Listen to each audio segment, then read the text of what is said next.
지난 주간에 즐거운 꿈을 하나 꿨습니다.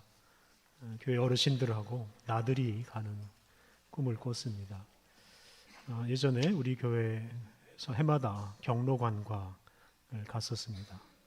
그 대형 버스를 이용할 정도로 참 많은 분들이 참여하셨었습니다. 그런데 해가 갈수록 한 분 한 분 세상을 떠나시고 또 건강이 나빠지다 보니까 그 경로관광에 참여하는 분들이 점점 줄어들었고, 그러다가 지금은 사라지고 말았습니다. 근데 지난주에 꾼 그 꿈에서 그때 경로관광 가셨던 많은 분들을 만났습니다. 참 반가웠습니다. 비록 꿈이었지만 이미 세상을 떠나신 분들을 만나니까 그분들과 함께했던 추억이 많이 떠올랐습니다. 그래서 참 감사했습니다. 우리가 연약한 사람인지라 우리의 기억에는 한계가 있습니다. 우리 기억장치에 새로 담는 것도 많지만 우리의 기억 속에서 사라지는 것들도 참 많습니다. 나이가 들수록 우리 기억의 창고에 있는 것들이 점점 줄어들 수밖에 없습니다. 특히 우리 눈앞에 보이지 않는 것들, 보이지 않는 분들에 대한 기억은 더 빨리 사라집니다. 우리 봉원교회에서 신앙생활 하신 분들이 참 많습니다. 그분들 중에는 세상을 떠나신 분들도 참 많습니다. 살아있는 사람보다 훨씬 더 많을 것입니다. 근데 그분들에 대한 기억이 점점 사라집니다. 올해도 우리 교회에서 세상을 떠나신 분들이 참 많았는데요.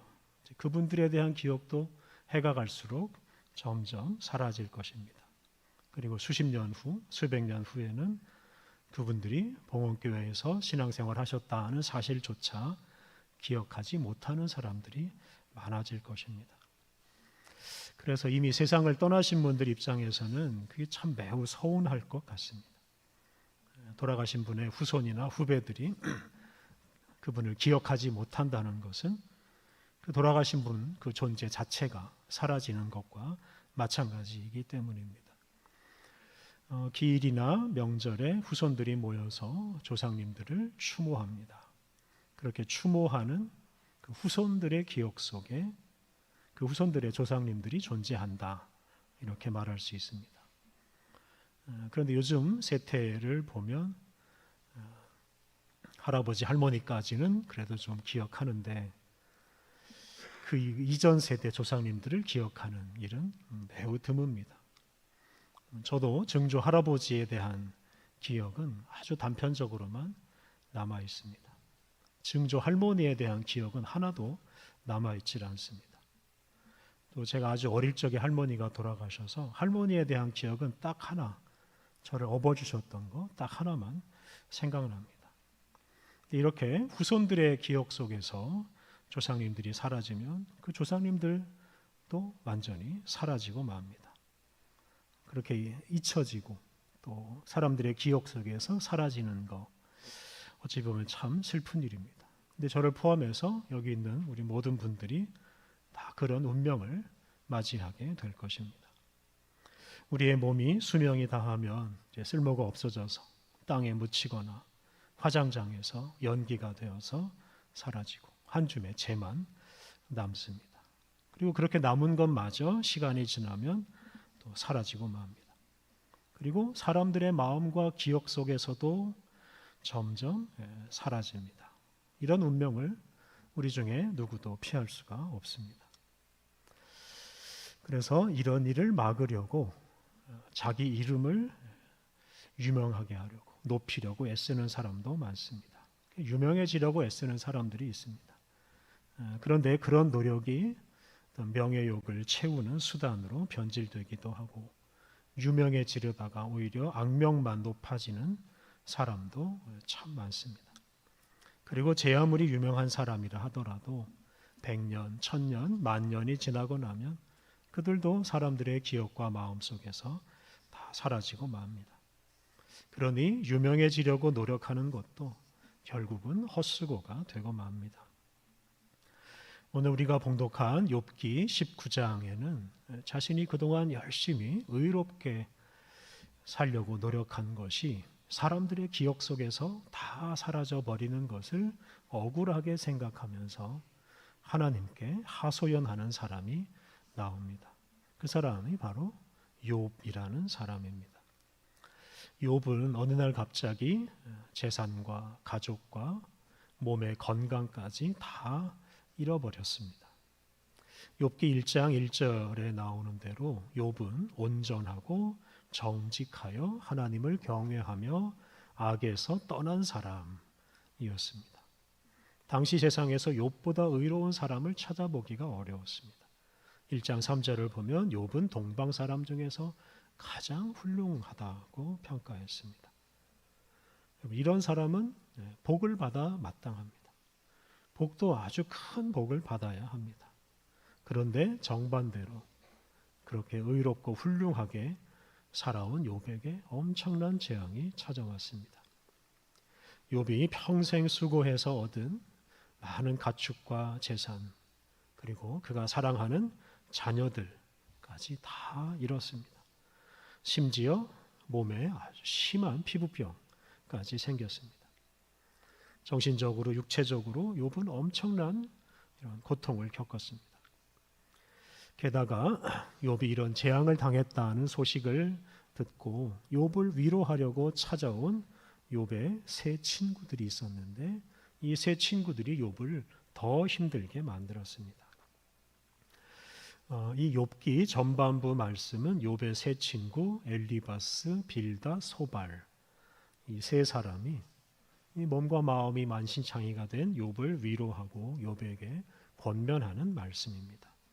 오늘 본문 앞에 있는 욥기 18장에는 빌닷이라는 욥의 친구가 욥에게 권면하는 말씀이 나옵니다. 그리고 19장 말씀은 그 빌닷의 말에 대한 욥의 대답입니다. 그래서 오늘 우리가 봉독한 말씀이 빌닷의 권면에 대한 욥의 응답 중 일부입니다. 그런데 이 욥과 또 빌닷을 포함한 욥의 세 친구들 사이의 대화에는 아주 큰 문제가 있었습니다. 서로 소통이 되질 않았습니다. 서로 각자 자기들 말만 했습니다. 오늘날 용어로 욥의 세 친구들은 좋은 상담가가 아니었습니다. 그들은 욥의 말에 귀를 기울이지 않았고 주로 욥에게 훈계를 했습니다. 욥의 사정을 제대로 살피지 않고 욥의 말을 제대로 듣지 않고 그냥 자기가 하고 싶은 말 또는 자기가 해야 할 말만 했습니다. 욥의 친구들은 특히 죄인은 벌을 받고 의인은 상을 받는다 하는 이 전통적인 지혜를 내세우면서 욥이 어떤 죄를 저질렀기 때문에 욥이 벌을 받는 것이다 라고 말했습니다. 그러니까 욥이 많은 재앙을 당하는 것을 보니까 아주 분명히 욥이 큰 죄를 지은 것이 맞다 이렇게 생각했습니다. 그러면서 욥에게 회개하라고 권면하고 회개하면 큰 복을 다시 받을 것이다 라고 권면했습니다. 욥은 바로 이러한 친구들의 말 때문에 더 큰 마음의 상처를 받고 더 괴로워했습니다. 19장 2절과 3절을 보면 그 욥이 친구 빌닷의 말을 들은 직후에 이렇게 말을 했습니다. 욥기 19장 2절 3절 너희가 내 마음을 괴롭히며 말로 나를 짓부수기를 어느 때까지 하겠느냐 너희가 10번이나 나를 학대하고도 부끄러워 아니하는구나. 이렇게 욥은 빌닷을 포함한 자기 친구들이 말로 자기를 파괴하고 학대한다고 말했습니다. 이렇게 욥은 그가 그를 찾아온 친구들로부터 하나도 도움을 받지 못했습니다. 친구들이 의사가 아니니까 육체적인 괴로움은 해결해 주지 못한다 하더라도 이 정신적인 괴로움을 조금이라도 해결해 주기를 바랐는데 욥은 친구들로부터 그런 도움을 하나도 받지 못했습니다. 그런데 욥이 가장 괴로워한 것이 있습니다. 오늘 본문 23절, 24절에 욥의 가장 큰 고민거리를 찾을 수가 있습니다. 23절, 24절 말씀 나의 말이 곧 기록되었으면 책에 쓰여졌으면 철필과 납으로 영원히 돌에 새겨졌으면 좋겠노라. 욥은 자기의 말이 기록되었으면 좋겠다. 또 자기 말이 책으로 출판되었으면 좋겠다. 그리고 철필과 나부로 영원히 돌에 새겨졌으면 좋겠다고 말했습니다. 욥은 자기가 한 말들, 특히 자기를 찾아온 친구들에게 한 말들, 그 친구들이 무시하고 귀담아 듣지 않은 그런 말들이 사라지지 않고 영원히 기록되었으면, 영원히 기억되었으면 좋겠다고 말합니다. 욥기를 보면 욥이 자신이 의롭게 살기 위해서 노력했다 하는 말을 여러 차례 반복해서 합니다. 죄를 짓지 않기 위해서, 마음으로라도 죄를 짓지 않기 위해서 자기가 노력한 것에 참 많은 말을 했습니다. 그러면서 자신이 온갖 재앙을 당하는 것이 너무 억울하다고 하소연도 했습니다. 욥은 자신이 의롭게 살려고 애썼지만 복이 아니라 재앙을 당했다. 이런 말들을 했는데 이런 말들이 영원히 기억되기를 바란 것입니다. 그런데 욥의 친구들은 이런 욥의 말을 들어주질 않았습니다. 욥기 2장을 보면 욥의 부인도 욥의 말을 무시했습니다. 이렇게 욥과 가장 가까운 사람마저 욥의 말을 들어주질 않았습니다. 그러니 욥의 심정이 어떠했겠습니까? 그는 어떠한 방식으로든 자기의 그 억울한 사정이 좀 기록으로 남았으면 좋겠다고 생각을 한 것입니다. 그래야 나중에라도 자신의 억울함이 밝혀지고 자기의 명예를 회복할 수 있을 것이라고 생각했기 때문입니다. 그런데 만약에 욥의 기대와 달리 욥의 말이 기록으로 남지 않고 다 사라져 버리면 어떻게 되겠습니까? 욥이라는 사람이 큰 죄를 지어서 재산과 가족과 건강까지 다 잃어버리는 벌을 받았다. 이런 사람으로 기록되고 말 것입니다. 그동안 욥이 경건하게 살려고 결심하고 노력한 것들이 다 그냥 허무하게 끝나고 말 것입니다. 욥은 도무지 이걸 받아들일 수가 없었습니다. 그는 어떤 방식으로라도 자신의 그 억울한 사정이 후대에 알려지고 자기가 온전한 평가를 받기를 기대하였습니다. 그런데 앞서 말한 대로 그럴 가능성이 사라져 버렸습니다. 왜냐하면 욥의 자녀들은 이미 다 죽어버렸습니다. 자신과 가장 가까운 아내마저 욥을 저주했습니다. 친구들마저도 자기의 사정을 알아주질 않았습니다. 이렇게 욥을 기억해 줄 사람이, 욥의 말을 들어줄 사람이 하나도 없었습니다. 특히 질병에 시달리는 욥이 그냥 그런 모습으로 죽으면 욥은 악한 사람이라는 평가를 받고 말 것입니다. 그러면 의롭고 경건하게 살려고 노력했던 그 욥이라는 존재 자체가 사라져 버리고 말 것입니다. 이런 절망적인 상황에 지금 욥이 놓여 있습니다. 그리고 이런 상황에서 욥이 하나님을 바라봅니다. 오늘 본문 25절부터 27절까지 말씀은 이렇게 죽음을 앞둔 욥이 오직 하나님께만 희망이 있다고 선언하는 말씀입니다. 사실 오늘 본문 앞에 있는 6절부터 12절을 보면 욥이 하나님을 원망하고 하나님께 항의하는 말들이 참 많습니다. 욥은 하나님이 자기의 기도를 들어주지 않으셨고 정반대로 자기를 원수처럼 대하시고 자기를 괴롭히시고 자기를 망하게 만들어 버리신다고 원망하고 항의했습니다. 그런 중에 오늘 봉독한 25절부터 27절에서는 욥이 전혀 다른 태도를 보입니다. 욥이 하나님을 원망하고 하나님께 항의하면서도 하나님 말고는 다른 희망을 찾을 수가 없다는 것을 깨달았습니다. 그는 하소연할 만한 어떤 다른 존재, 다른 신을 발견하지 못했습니다. 그래서 자기가 원망하고 항의하던 대상인 그 하나님께 자기의 희망을 걸고 자기의 희망을 말합니다. 25절부터 27절이 바로 욥이 그가 믿는 하나님 덕분에 품게 된 희망의 내용입니다. 25절 말씀, 내가 알기에는 나의 대속자가 살아계시니 마침내 그가 땅 위에 서실 것이라. 나의 대속자는 욥을 구원하시는 하나님이십니다. 욥은 그 대속자를 만날 것이다 라고 확신합니다. 땅 위에 서실 것이다 라는 말은 그동안 숨어 계시던 하나님이 당신의 모습을 분명히 드러낼 것이다. 자기의 기도에 응답하지 않고 침묵하시던 하나님이 당신을 나타내실 것이다 라는 뜻입니다. 욥은 자신을 구원하시는 대속자 하나님을 언젠가는 반드시 만나게 될 것이다 라는 이런 희망을 지금 말하고 있습니다. 앞서 말씀드린 대로 욥은 다른 사람에게서는 도무지 희망을 찾지 못했습니다. 그 사람들은 모두 욥이 하는 말을 듣지 않고 욥의 말이나 욥을 기억하지 않고 심지어 욥을 죄를 지어서 벌을 받을 사람이라고만 규정했기 때문입니다.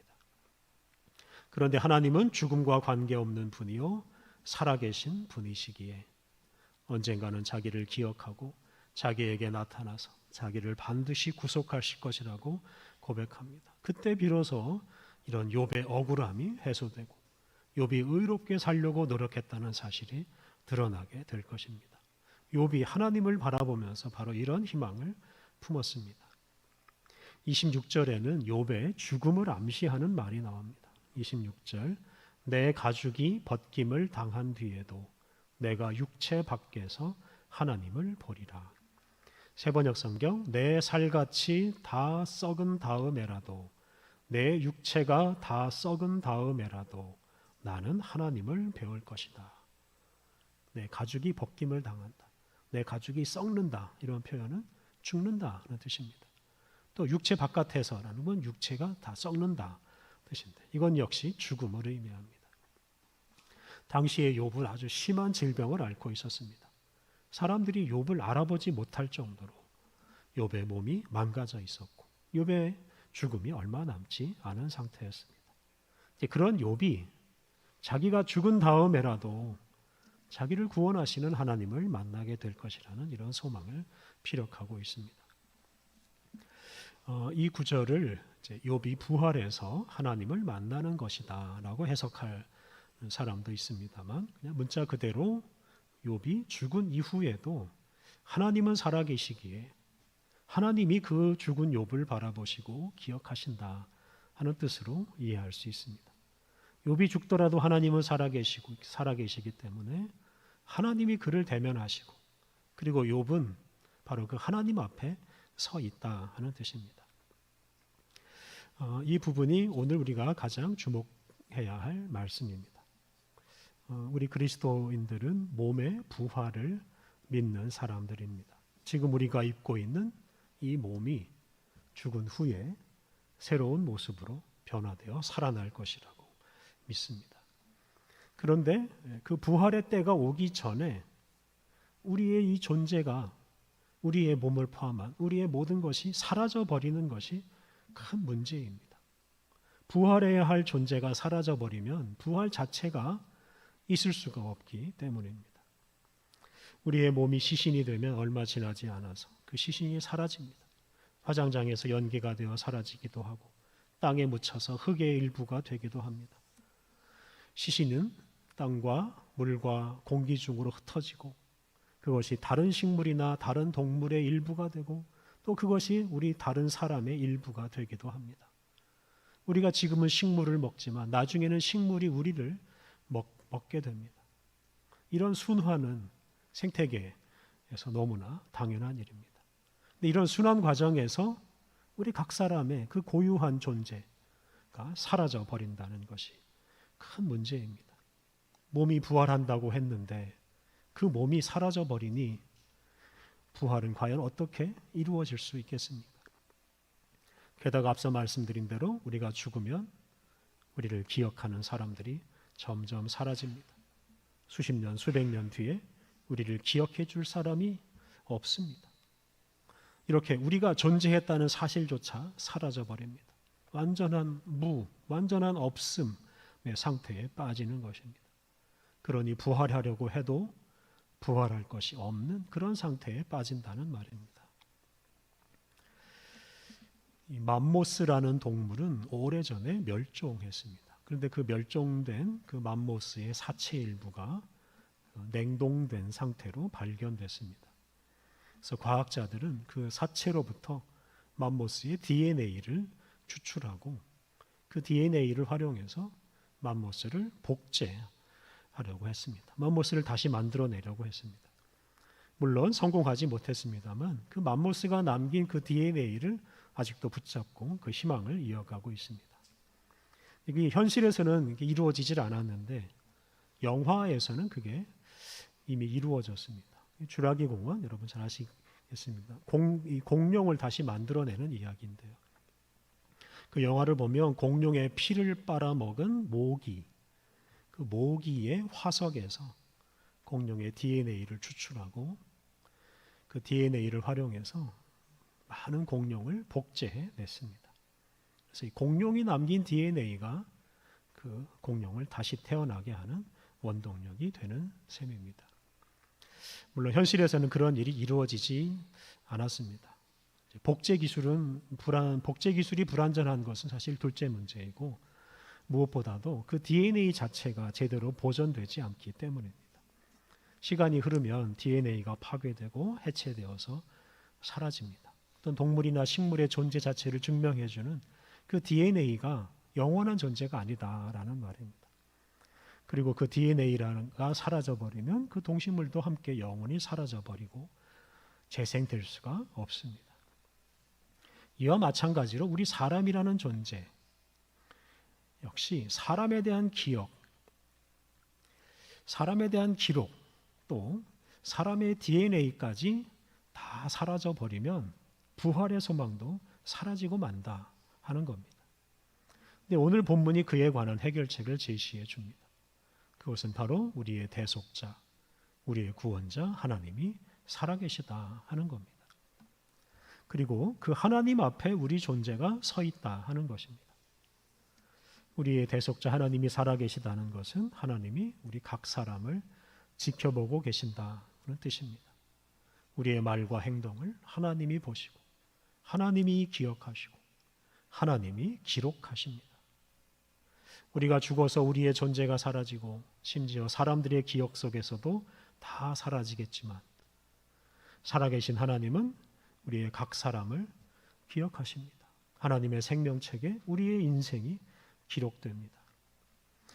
이렇게 살아계신 우리의 대속자 하나님 덕분에 우리의 존재가 사라지지 않고 우리의 존재와 우리의 말과 우리의 삶이 하나님의 기억 속에 살아 있습니다. 그리고 그렇게 하나님의 기억 속에 살아있는 우리의 존재가 예수님이 다시 오실 때 부활해서 새로운 몸을 입고 살게 될 것입니다. 사랑하는 성도 여러분, 우리의 대속자이신 하나님이 살아계십니다. 사망 권세를 이기시고 부활하신 예수님이 세상 끝날까지 우리와 함께 하십니다. 성령 하나님께서 날마다 탄식하면서 우리를 위해서 우리의 이름을 부르면서 기도하십니다. 이러한 삼위일체 하나님의 사랑 덕분에 우리 인생이 시작되고 또 완성될 것입니다. 특히 이런 삼위일체 하나님의 사랑과 섭리 덕분에 우리가 죽어도 우리의 존재가 사라지거나 잊히지 않습니다. 우리 인생은 결코 허무하게 사라지지 않습니다. 삼위일체 하나님의 그 마음속에 기억 속에 우리가 영원히 살아 있습니다. 그리고 마침내 죽은 자를 살리시는 하나님의 은혜로 우리가 부활해서 새로운 몸과 새로운 마음을 가지고 하나님을 만나고 영원토록 하나님과 함께 살게 될 것입니다. 그러므로 한 번뿐인 인생이니 마음껏 먹고 즐기며 살자고 생각하지 않아야 합니다. 죽으면 끝이니 아무렇게나 살아도 된다고 생각하지 않아야 합니다. 다 사라져버릴 허무한 인생이니 살아있을 때 쾌락을 누리는 것이 죄일이다 라고 생각하지 않아야 합니다. 살아계신 우리의 대속자 하나님이 우리를 지켜보시고 우리의 인생을 기록하십니다. 우리의 삶의 흔적이 하나님의 기억 속에 고스란히 남아 있습니다. 언제 어디서나 심지어 죽음 이후에도 우리는 살아계신 대속자 하나님 앞에 서 있다는 사실을 잊지 않아야 하겠습니다. 우리의 대속자 하나님을 바라보면서 항상 소망을 품고 살아가야 하겠습니다. 살아계신 우리의 대속자 하나님 덕분에 우리의 모든 수고가 헛되지 않을 줄을 굳게 믿고 주님의 일에 더욱 힘쓰며 살아가시기를 바랍니다. 우리 함께 기도하겠습니다. 살아계신 우리의 대속자 하나님, 주님이 우리 인생의 최후의 소망이십니다. 사망이나 생명이나 현재일이나 장래일이나 그 어느 것도 우리를 주님의 사랑에서 끊어놓을 수 없습니다. 어디서나 주님 앞에 서 있습니다. 하나님, 우리가 주님 앞에 서 있는 존재인 것을 잊지 않게 하옵소서. 우리의 존재와 우리 인생이 허무하게 사라지지 않고 주님의 마음에 기록되고 기억되고 있음을 깨닫게 하옵소서. 주님 안에서 우리가 부활하여 우리의 삶이 새로워지고 완성되는 날을 바라보며 살게 하옵소서. 살아계신 우리의 대속자 하나님, 우리가 주님 앞에 있는 존재인 것을 잊지 않고 항상 두려운 마음으로 또한 소망을 품고 주님의 일에 더욱 힘쓰며 거룩하게 살게 하옵소서. 예수님의 이름으로 기도드립니다. 아멘.